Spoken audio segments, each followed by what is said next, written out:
کبھی کبھی آدمی کے ارد گرد جو ماحول ہوتا ہے، جو خیالات بیداری کے اندر اس کے ذہن میں آ رہے ہوتے ہیں، تو وہی خواب میں بھی اسے آ جاتا ہے۔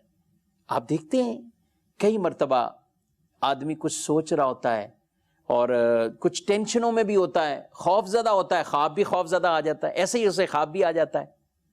اسی طریقے سے جب آدمی کبھی بیداری میں اچھی اچھی چیزیں سوچتا ہے، کاش نبی کریم علیہ السلام کی محبت، مکہ مکرمہ، مدینہ منورہ کی حاضریاں، حضور علیہ الصلوۃ والسلام کا ذکر خیر کرنا، درود و سلام پڑھنا، اس تصور میں رہنا، تو پھر دیکھیں آقا علیہ السلام بھی ضرور کرم فرمائیں گے اور خواب میں حضور علیہ السلام کی بھی زیارت ہوگی۔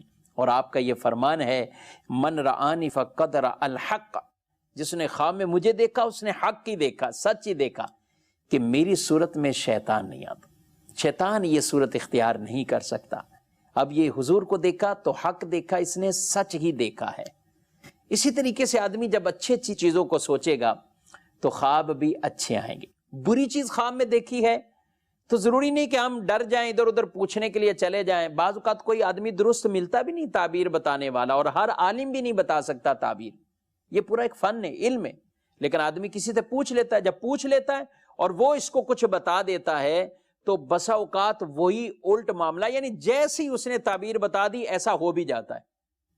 تو میرے بھائی، اگر کسی کو خواب کے اندر کوئی برائی دیکھتا ہے، خواب میں اندر کوئی ایسی چیزیں دیکھتا ہے، نہ بتائے، تعوذ پڑھے، اللہ سے جو گئے وہ اللہ کی بارگاہ میں اعوذ باللہ من الشیطان الرجیم، یہ پناہ مانگے کہ اللہ جو ہے وہ شیطان سے محفوظ رکھے۔